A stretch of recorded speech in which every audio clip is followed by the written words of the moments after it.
Los Ángeles. Es todo un privilegio poder sostener el día de hoy una conversación con algunos de los héroes que nos dieron patria y libertad. Y nada más y nada menos que don Miguel Hidalgo y Costilla, el general José María Morelos y Pavón, doña Leona Vicario y el general Vicente Guerrero. La verdad es que esto es posible gracias a la tecnología. Estamos en el siglo XXI, pero nuestros héroes están en el siglo XIX. Y esto también es posible gracias al talento artístico de nuestros colaboradores aquí en el equipo del consulado. Y quiero dar las gracias muy en especial a la doctora Fabiola García Rubio, que es la historiadora y la productora de este evento. Así es que vamos a comenzar para conocer un poco más de nuestros héroes, pero de una manera más cercana, de esa parte humana. ¿Quiénes son? Bueno, primero, ¿dónde se encuentran? Don Miguel Hidalgo, ¿dónde se encuentra? Buenas tardes, excelentísima embajadora. Primero que nada, le quiero dar las gracias por haberme invitado a participar en este conversatorio. También reconozco la presencia de doña Leona Vicario y los generales Guerrero y Morelos. Yo le comento que estoy en una calle de Atotonilco, en el colegio de San Nicolás, donde fui rector en su momento. Bienvenido, don Miguel Hidalgo. Y ahora bien, general José María Morelos y Pavón, ¿dónde se encuentra usted? Creo que la tecnología nos indica que tiene que poner su micrófono para que lo escuchemos, abrirlo.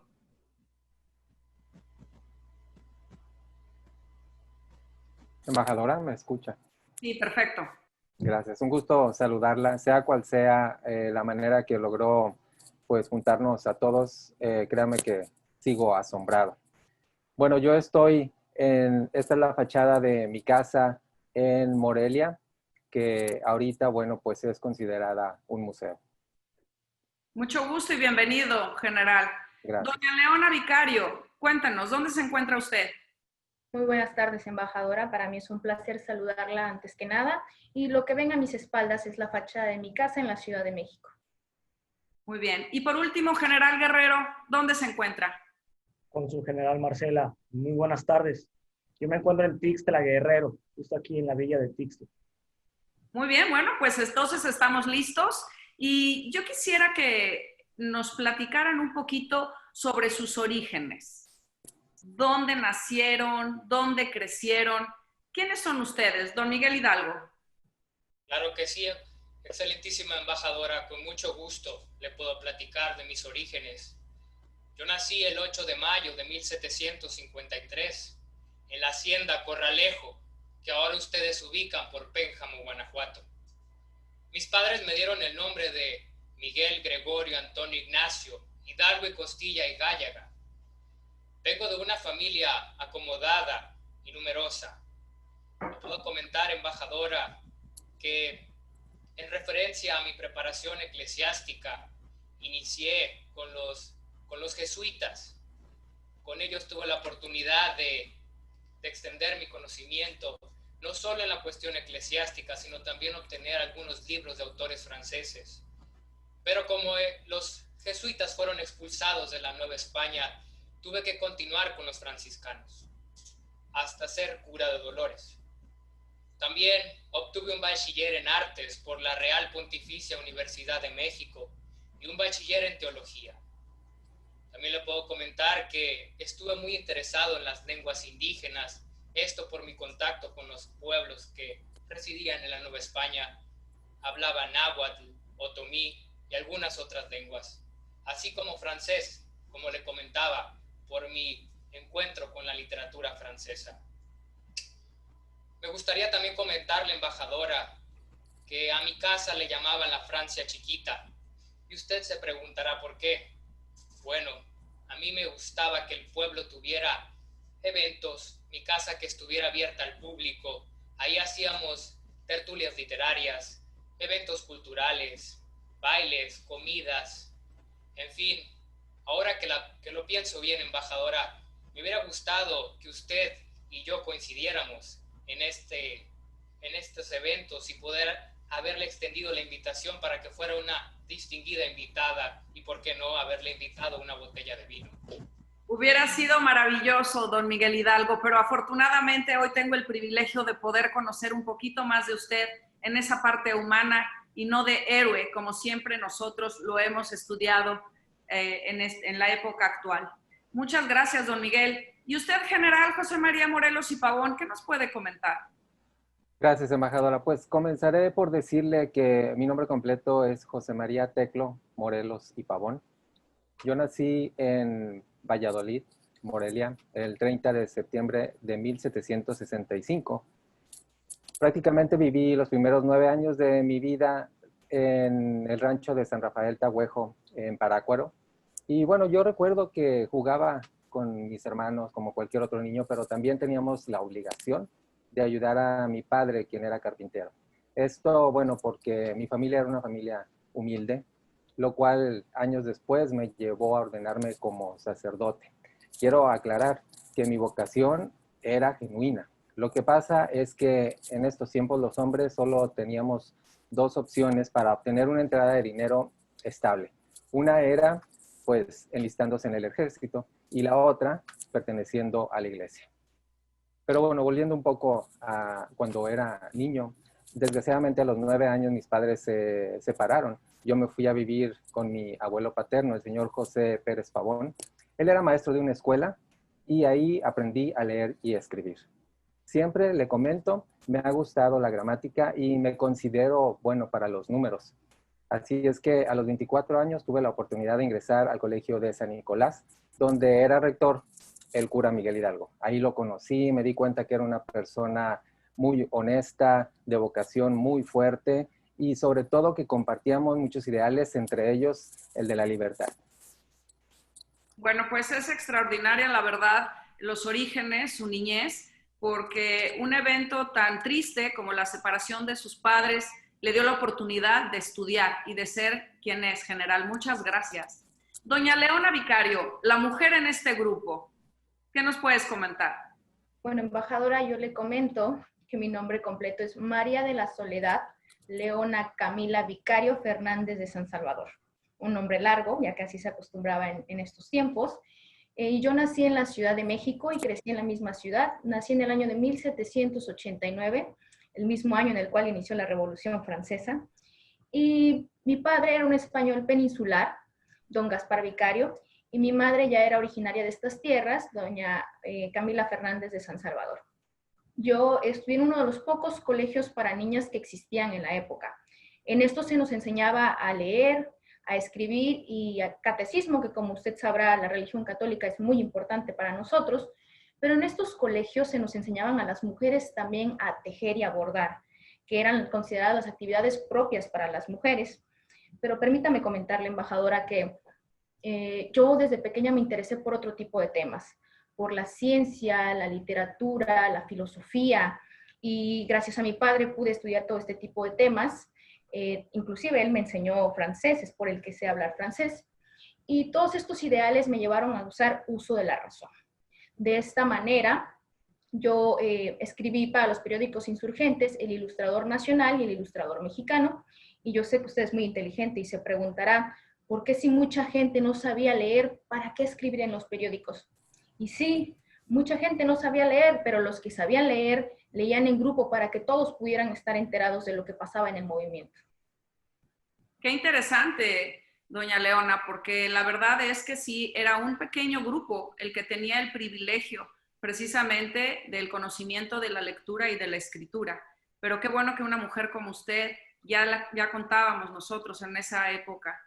Gracias. Y por último, general Vicente Guerrero, usted que es un hombre más de acción, igual que nuestro general Morelos y Pavón, aunque el general José María Morelos también era muy religioso, pero usted, general Guerrero, cuéntenos. Así es, con su general Marcela. Antes que nada quiero agradecerle de todo corazón sus palabras de introducción y bueno, la invitación a esta reunión. Mi nombre completo es Vicente Ramón Guerrero Saldaña. Yo nací en agosto del 82, de 1782. Y bueno, como usted sabe, nací en Tixtla Guerrero, que por cierto, lleva mi apellido en mi honor. Es importante decirle que yo soy de una familia muy humilde. Se dedicaban a la herrería y a la armería. Es por eso que, al igual como comenta el general Morelos, yo elegí el camino de las armas. De hecho, a duras penas sé leer y escribir, embajadora, pero déjeme contarle algo. Al igual que el cura Hidalgo, yo también sé hablar la lengua náhuatl. Esto lo debo a que mi mamá era indígena. Y bueno, una de mis facultades más importantes es el conocimiento de la geografía de la región. Nadie, con su general, nadie conoce la región como yo. Es por eso que más adelante lo platicaremos. Agustín Iturbide nunca pudo conmigo. Muy bien, claro, porque ya siendo de familia de arrieros, pues efectivamente la geografía tenías que conocerla muy bien, todos los pueblos y demás, pero gracias general, ya nos comentará. Ahora, quisiera la próxima pregunta y quisiera que nos dieran un poco de contexto desde su visión. ¿Cuál era el contexto en la Nueva España? Y fíjense que les quiero compartir a toda la audiencia que de acuerdo al censo que hizo el segundo virrey, el conde de Revillagigedo, y también Humboldt, teníamos que en ese momento, en 1810, había 17,000 españoles, es decir, españoles peninsulares que venían de España. Teníamos aproximadamente más de 1 millón de criollos, y aquí hay criollos en este grupo, ahorita vamos a conocer un poquito.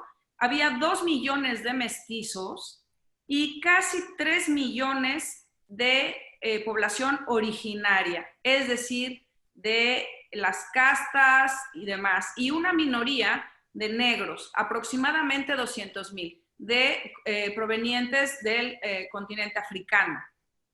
Así es que tenemos un total de 6 millones en totalidad de la Nueva España, que va desde la Alta California, iba desde la Alta California hasta Costa Rica. Es impresionante. Y usted, don Miguel Hidalgo, como criollo, ¿cómo veía esta situación? Sí, es embajadora, como bien lo comenta, la sociedad de la Nueva España era una sociedad muy dividida, primero por el origen o por el color de piel. Como bien lo comenta, había españoles peninsulares que habían nacido en España peninsular. Habíamos los criollos, como yo, que éramos hijos de españoles, pero nacidos en la Nueva España. Sin dejar de mencionar la importante población de indígenas y mestizos, afrodescendientes y algunas otras castas. Esto le comento por el lado social, pero también por el lado político. Los españoles peninsulares tenían el control de la Nueva España y, claro, el virrey, que era designado por el rey. También le puedo comentar que ese era uno de los descontentos más fuertes de nosotros los criollos, porque éramos de esta tierra y no podíamos tener ni siquiera algo de consideración para la toma de decisiones. Por el lado comercial le puedo comentar brevemente también que, a pesar de que los criollos teníamos el control comercial, como le comentaba, no podíamos ni siquiera aspirar a un puesto político. También le puedo comentar que era de mi interés, embajadora, mostrarle a los pueblos indígenas a cultivar la vid, a cultivar, por ejemplo, la apicultura y las industrias del ladrillo y el adobe, sobre todo porque estaba interesado también en que ellos tuvieran acceso a este beneficio comercial. Podría ahondar más en estos temas, embajadora, pero me gustaría darle la palabra a mis compañeros para que comentaran al respecto. Claro que sí, don Miguel. Creo que el general Guerrero quería comentar algo brevemente. Justamente me gustaría hacer énfasis con su general. En mi caso, yo soy mestizo. Sé que tengo sangre española, afrodescendiente e indígena. Déjeme decirle que mi abuelo paterno era afrodescendiente. Mi padre, a pesar de eso, era un convencido defensor de la corona española. Y mi madre, indígena. Entonces, creo que tal vez a usted, ahí donde está en el siglo XXI, 2020, creo, sí, será un poco cómico comentarle esto de divisiones de razas y de mezclas, pero aquí en el siglo XIX es lo que creemos, es lo que se sabe.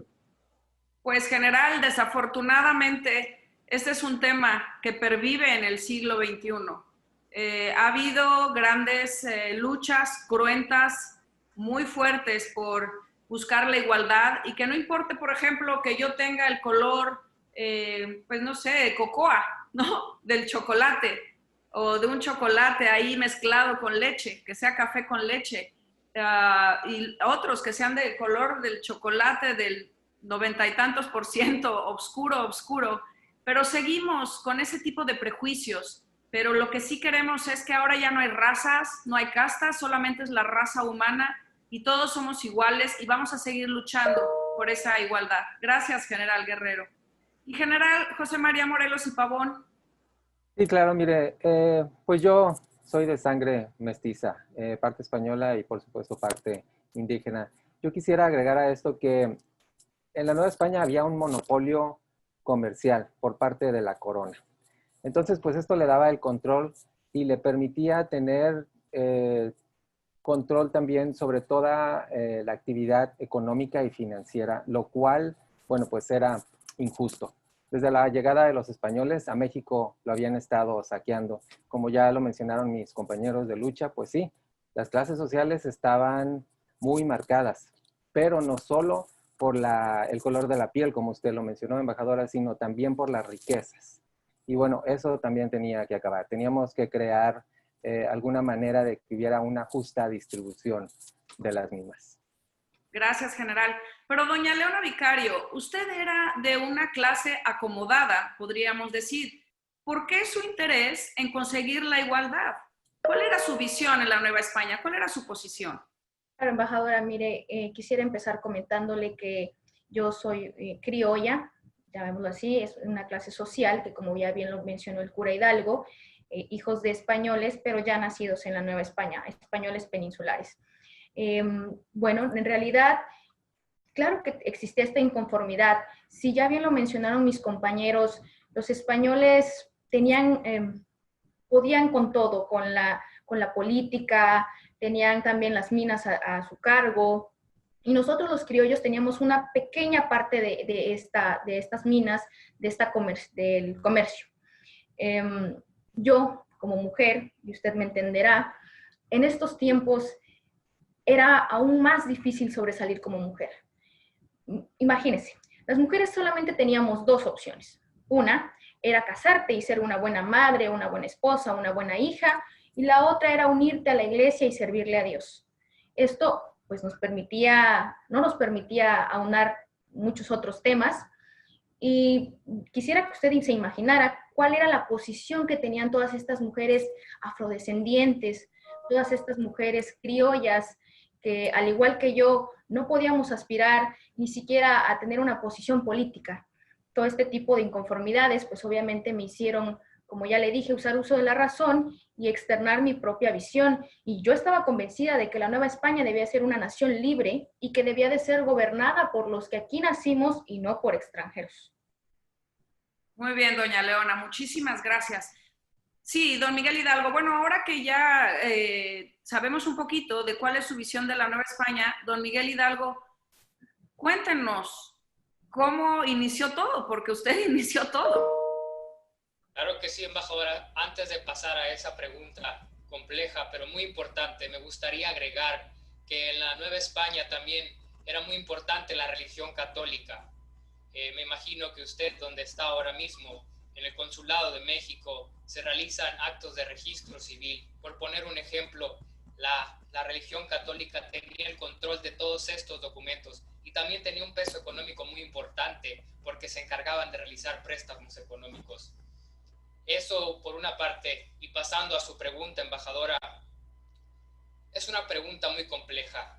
Yo me uní a este movimiento por varios factores, pero le puedo decir que no podía ser de otra manera, no vi otra vía pacífica. Por eso decidí, en cuanto me di cuenta de la invasión francesa en España, decidí levantarme a favor del rey Fernando VII. Eso fue por una parte, que me reuní con un grupo secreto, pero fuimos descubiertos y trasladamos la insurrección hacia Querétaro. Otro de los factores muy importantes, embajadora, es que había un hartazgo. hartazgo en todas estas divisiones que le comentamos, los privilegios que tenían la corona y los españoles peninsulares, la falta de oportunidades de los criollos para los puestos políticos y tomar decisiones porque somos de esta tierra, embajadora, y queríamos ser tomados en cuenta. Le puedo comentar también que había un maltrato, era una sociedad de regalismos y privilegios. Es por eso que cuando pasé por Atotonilco, tomé el estandarte de la Virgen de Guadalupe como símbolo de la religión católica, pero también de la comunidad de la Nueva España. Yo era un cura respetado porque trataba con dignidad y respeto a todas las personas. Me siguieron alrededor de 30 personas aquel 16 de septiembre de 1810, cuando me levanté y me dirigí a ellos, desde mujeres, hombres, niños, de cualquier casta, con palos, machetes, con esa hambre para luchar. Le puedo también comentar, embajadora, que abolí la esclavitud el 6 de diciembre de 1810. Siempre tuve, como le comentaba, un interés genuino por las clases sociales, por los indígenas, afrodescendientes, mestizos, porque hubiera más igualdad. También desde muy chico, cuando tuve oportunidad de leer literatura francesa de algunos autores muy relevantes en la época, se robustecieron en mí las ideas de progreso, de libertad y sobre todo de un hartazgo hacia la aristocracia española. Por poner un ejemplo, se tenía la idea ridícula, embajadora, que acumulando esclavos y servidumbre, uno tenía más poder, se podrá imaginar. De ahí y muchos otros factores fueron los que me animaron a decidirme a iniciar el movimiento. Eso es desde mi perspectiva, embajadora, lo que le puedo compartir. Muy interesante, porque menciona don Miguel Hidalgo que eran apenas 30 personas que lo siguieron. Entonces aquí viene la visión de estrategas de los generales y entra el general José María Morelos y Pavón, que ya vimos que, bueno, sobre la marcha fue desarrollando ese sentido estratégico. General, ¿cómo ve usted? Sí, así es. Fíjese que uno de mis ideales pues era el conseguir un México libre, independiente y soberano. Entonces yo quería llevar el movimiento más allá de las armas y crear y proponer una plataforma política. Entonces eso me decidió a buscar al cura Miguel Hidalgo cerca de Valladolid. Lo malo es que cuando llegué, pues él y su ejército ya habían partido. Afortunadamente lo alcancé en Charo. Y ahí, bueno, pues esto era en 1810. Lo encontré, platicamos y yo le ofrecí mis servicios de capellán. Él, pues se negó. En cambio, me ofreció que marchara hacia el sur y tomara el puerto de Acapulco y además me nombró lugarteniente. Así es que, bueno, yo acepté y pues fue difícil porque yo partí de ahí con 25 hombres. Era todo lo que teníamos en ese momento. Afortunadamente, el ánimo, el deseo de lucha por independizarnos, pues hizo que lograra que yo pudiera reunir un ejército de aproximadamente 300 personas, incluido hombres y mujeres. Y bueno, eso fue lo que hizo un poquito diferente. Bueno, es más bien una gran diferencia con el ejército que tenía el cura Hidalgo. Mi ejército, pues, era mucho más grande. Además, yo tuve la oportunidad de entrenarlos para que usaran las armas y usaran la artillería. En una palabra, pues fuimos un ejército más organizado que el del cura Hidalgo. Sí, por supuesto, me lo imagino. Pero doña Leona, vicario, en todo esto estamos hablando de movimientos violentos, de esta manifestación de hartazgo por medio de las armas. ¿Cuál es? ¿Por qué participa? ¿Por qué se involucra en el movimiento, doña Leona, vicario? Bueno, pues me involucro, como ya le comenté, por estos ideales que yo tenía acerca de la Nueva España, que ya debía de ser una nación libre. Estos ideales me llevaron a formar parte de los Guadalupes. Y bueno, usted se preguntará qué son los Guadalupes. Los Guadalupes era un grupo secreto en el cual apoyábamos el movimiento insurgente. todos utilizábamos un seudónimo para evitar ser descubiertos. Yo, por ejemplo, compartía con el Ejército Rebelde notas, inclusive y de una propia escritura que solamente la entendía mi lector y yo para evitar ser descubiertos. Estas notas las enviaba con mi mensajero, hasta que un día mi mensajero fue capturado muy cerca de Tlalnepantla. Y bueno, yo vivía con mi tío, a la edad de 18 años yo me quedé huérfana y vivía con mi tío, y mi tío, don Agustín Pomposo, era un abogado muy importante. A la casa lo visitaban jueces, abogados, militares, entre otras personalidades muy importantes que apoyaban las causas del rey. Ellos sin saberlo, yo estaba en contra de esto. Y claro, en sus reuniones ellos platicaban acerca de próximas estrategias políticas y militares que el ejército realista realizaría en contra de los rebeldes. Y yo, como ya le comenté, compartía toda esta información mediante estas notas. Bueno, hasta que un día, pues capturaron a mi mensajero y yo tuve que huir. Me avisaron que tenía que huir porque ya estaban en mi búsqueda. Y embajadora, en ese momento, durante ese escape, pasé el frío y el hambre que levantó este movimiento. Lo viví en carne propia y entendí más allá este movimiento insurgente. Claro, no pasó mucho tiempo para que me descubrieran y fui encarcelada en el convento de Belén.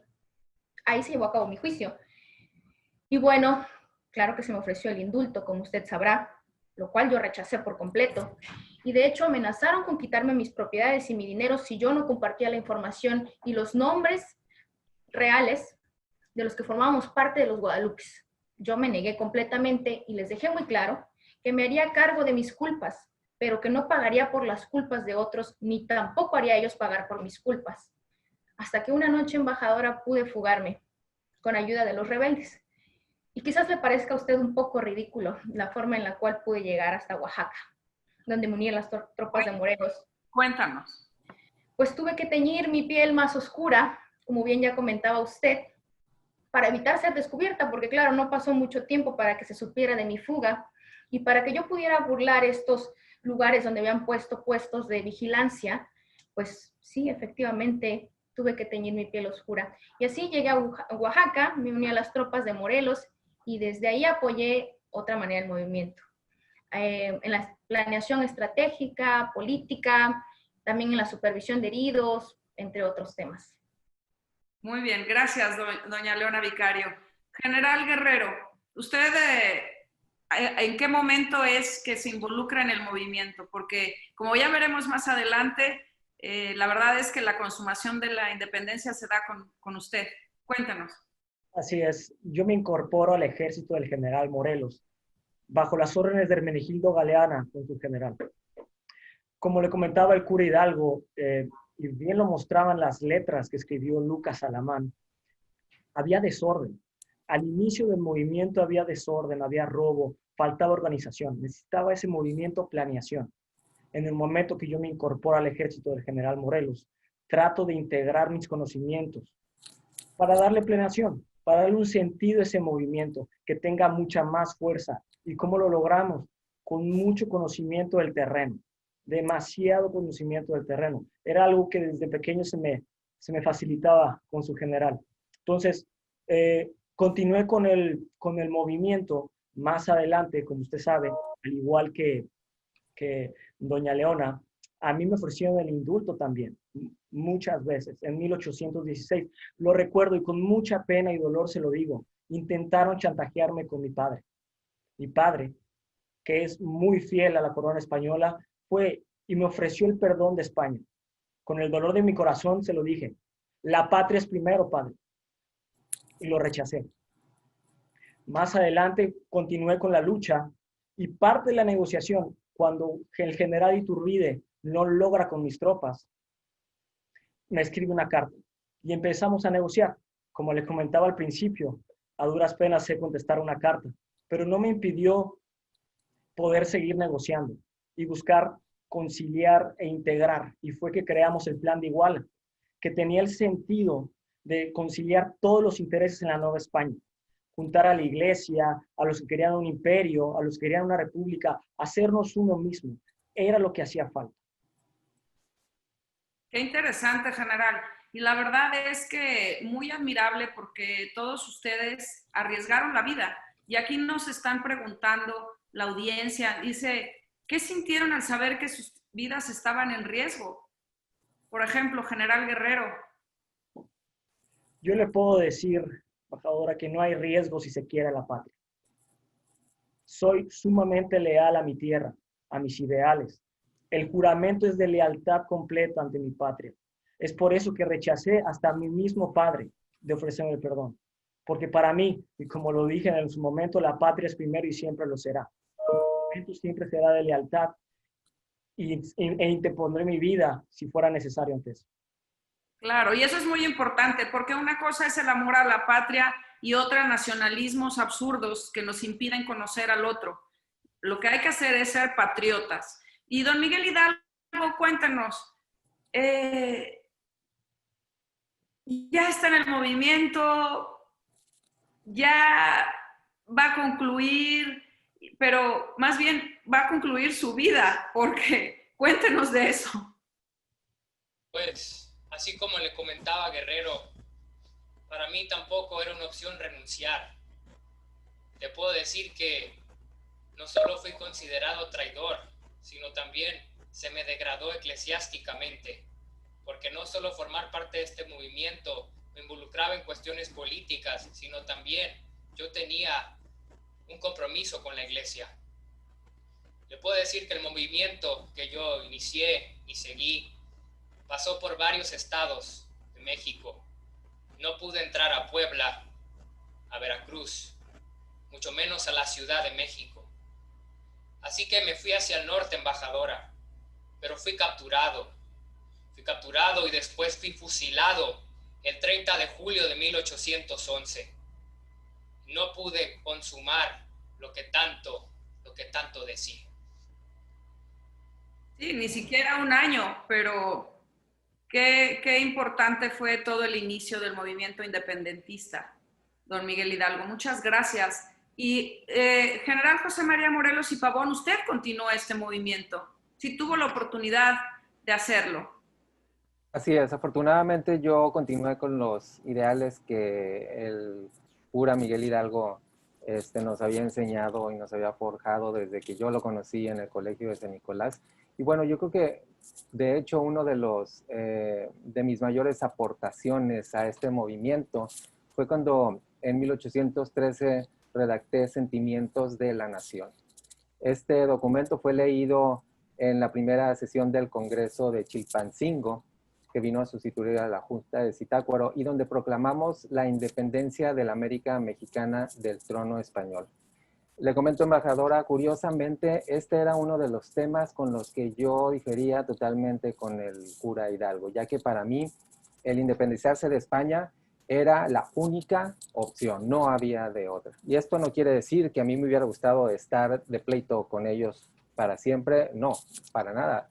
De hecho, en una de mis campañas, cuando fuimos a tomar el puerto de Acapulco, yo grité antes de iniciar que viva España, pero como nación, no como dominadora de América. Así es que, bueno, me da mucho gusto saber que Sentimientos de la Nación, pues, fue la base de la independencia de México y que aparte fue la base para otras constituciones que vinieron años después. Este documento, Sentimientos de la Nación, estaba formado por 2 títulos y 242 artículos, de los cuales, si me permite, embajadora, me gustaría nombrar 5 de los más destacados. La primera era declarar la independencia y libertad de América de España, del trono español. La segunda era establecer una igualdad social. La tercera, dividir los poderes de la nación en legislativo, ejecutivo y judicial. La cuarta, abolir la esclavitud y la diferenciación de castas para siempre. Y la quinta, eliminar la figura del rey de España, y la soberanía dependerá del pueblo y del Supremo Congreso Nacional Americano.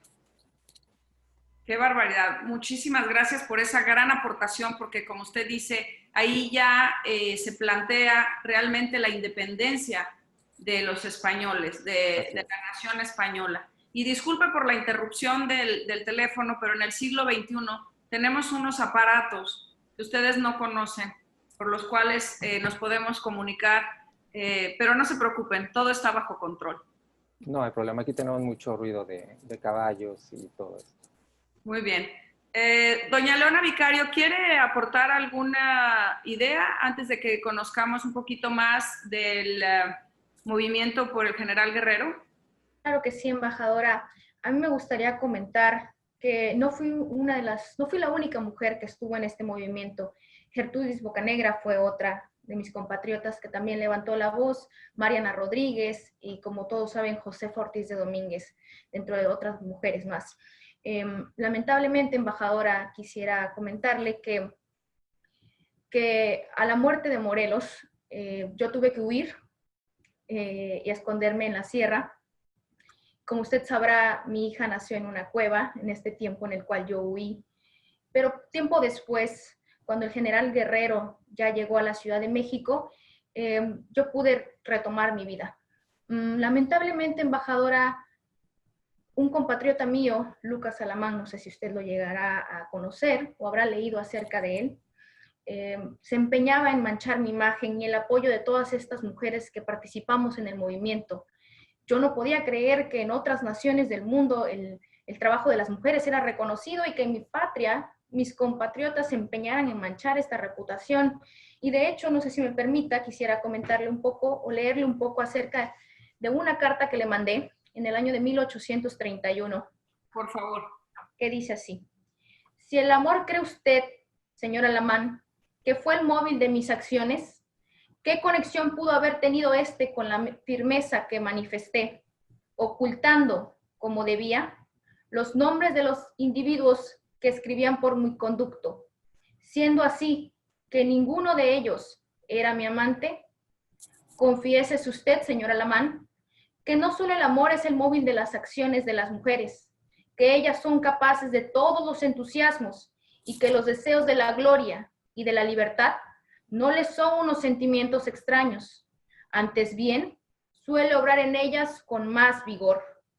¿Qué de extraño o de ridículo tiene que una mujer ame a su patria?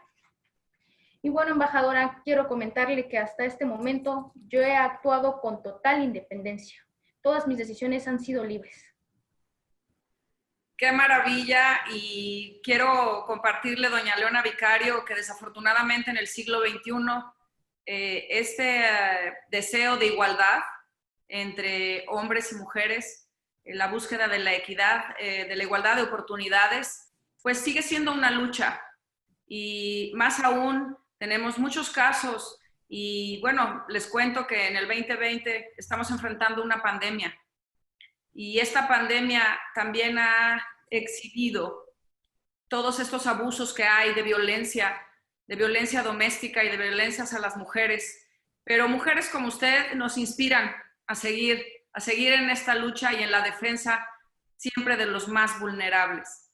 Y le quiero comentar algo muy personal. Cuando yo era pequeña, yo leí la novela escrita, que es una novela procedente de Bélgica, Genoveva de Brabante, que es de muchos siglos atrás, y precisamente Genoveva de Brabante tiene a su hijo en una cueva, y es por eso que usted a su hija le pone Genoveva, porque nace en esa cueva, ¿verdad? Así es, embajadora, y me doy cuenta que usted ha leído un poco sobre mi historia. Sí, cómo no, y muchas gracias. Bueno, General Guerrero, cuéntenos, porque usted ahora sí que se llena de gloria y cumple con la culminación de la independencia. Claro que sí, con su general. Me gustaría empezar con 2 puntos. El primero, todo mi respeto, doña Leona, en verdad ha sido, creo que muy representativo para el movimiento, y ojalá sea de mucha importancia para ustedes allá donde estén en el 2020. Todo el trabajo que hizo Leona por buscar sus derechos y por hacerse un lugar de importancia. El segundo punto, hablando del cura Hidalgo, cuando él mencionaba, embajadora, la parte del movimiento, de los inicios, me gustaría comentarle algo que comentamos y que escribí puntualmente en el plan de Iguala, fue la integración de la religión. Como usted sabe, el 70% de las personas del siglo XIX no hablaban español. Necesitamos un motivo por el cual juntar. Y la religión fue el motivo perfecto para poder compaginar y unir, conciliarnos a todos. Y bueno, más adelante, en 1821, fue donde se consumó la independencia. Aunque déjeme decirle, el 28, donde se firmó el acta de independencia, muchos dicen que ese día fue donde se consumó, pero a mi manera de ver las cosas, a mi perspectiva, fue el 27, fue justo cuando entré con el ejército trigarante. Imagínense, yo en la retaguardia, enfrente del ejército Agustín de Iturbide, muy emocionante momento, entrando para consumar la independencia, todo por estrategia, yo en la parte trasera, buscando la paciencia de tener la batalla controlada, ya que yo conocía, como le dije al principio, pues todo el terreno geográfico. Y bueno, fue cuando se consumó la independencia y déjeme contarle algo. El ejército trigarante, que mucho tiene que ver con la bandera que usted tiene ahí atrás de usted, no sé si usted sepa, los 3 colores que significan independencia, religión y unión. Por ahí, en la previa de esta conversación, escuché que el rojo lo asociaban con otro tipo de conceptos. La verdad es que para mí es lamentable. El rojo significa la unión de todos los mexicanos, y tiene que quedar muy bien en claro a todos nuestros compatriotas. El ejército trigarante representaba la independencia, la religión y la unión, y es así como salimos victoriosos con su general. Qué maravilla. Y pudiera preguntarle, general, porque desde el punto de vista de los realistas, es un triunfo de Iturbide el haber firmado con usted, y hablan de la leyenda que se abrazaron, el abrazo de Acatempan, pero desde el punto de vista de la insurgencia, cuéntenos realmente qué pasó ahí. Pues no me gustaría mucho hablar de mi compañero de batalla. Lo que sí le podría decir que fue una pena que Agustín de Iturbide terminara con tantos esfuerzos de lucha y se dejara llevar por intereses personales. Realmente la batalla era el mismo sentido, teníamos los mismos ideales, pero ya más adelante Iturbide se dejó llevar realmente por lo que él necesitaba, ya por intereses. Un imperio. Exactamente. Sí. Se nombró emperador, ¿no? Es correcto. Con su general se nombró emperador y empezó a hacer procesos que no estaban tanto de acuerdo en el plan de Iguala. La disolución del Congreso, cambios en la clase de la organización política. Nosotros no estábamos muy de acuerdo en eso. Habíamos acordado ciertos pilares que eran importantes para la generación de una independencia concreta, sólida, pero le repito, sus intereses personales lo llevaron a hacer actividades o ciertas acciones en las cuales no estuvimos de acuerdo. Es obvio. Él tal vez por toda el ego, tal vez su carácter muy propositivo, tal vez quiso llenarse de flores y de ganarse esa batalla él solo. Pero le puedo decir que en mi corazón está la verdad, en el corazón de cada uno de mis soldados está la verdad de nuestros ideales por los cuales luchamos. Muchas gracias, general. Y bueno, por cuestiones de tiempo, antes de pasar a la última pregunta, la última petición que les voy a hacer, dentro de la audiencia preguntan, y no sé quién quisiera contestarla, dice, ¿por qué la religión católica fue tan importante en la independencia? Bueno, me parece que en este caso el cura Hidalgo nos puede dar una definición más detallada de eso, embajador. Padre Hidalgo. Como bien le comentaba, embajadora, la religión católica tenía un peso muy importante en la Nueva España. De ahí que fuera de gran valor. Como le comentaba, también tenía fuerza económica, tenía la capacidad de, como le comentaba, hacer registros y tenía otro tipo de facultades. Entonces, al ser la mayoría del pueblo católico, tenía una injerencia en la sociedad. De ahí que era importante y, cómo no, considerada para los planes del país. De hecho, embajadora, si me permite agregar, este tema estuvo incluido en Sentimientos de la Nación, como, bueno, lo que queríamos era reafirmar la religión católica como la única aceptable en la República Mexicana. Muchas gracias. Embajadora, en el siglo XXI que se encuentra usted, ¿la religión católica ya no es tan importante como para nosotros?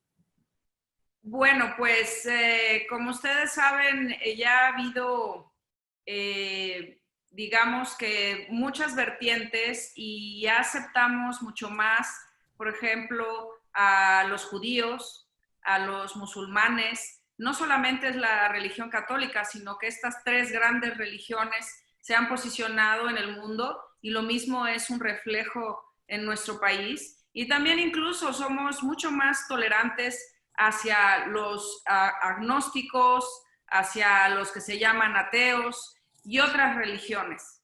Pero precisamente México sí continúa siendo un país predominantemente católico y les puedo decir que es muy curioso que más que católico, los mexicanos somos guadalupanos y no importa qué religión tengamos.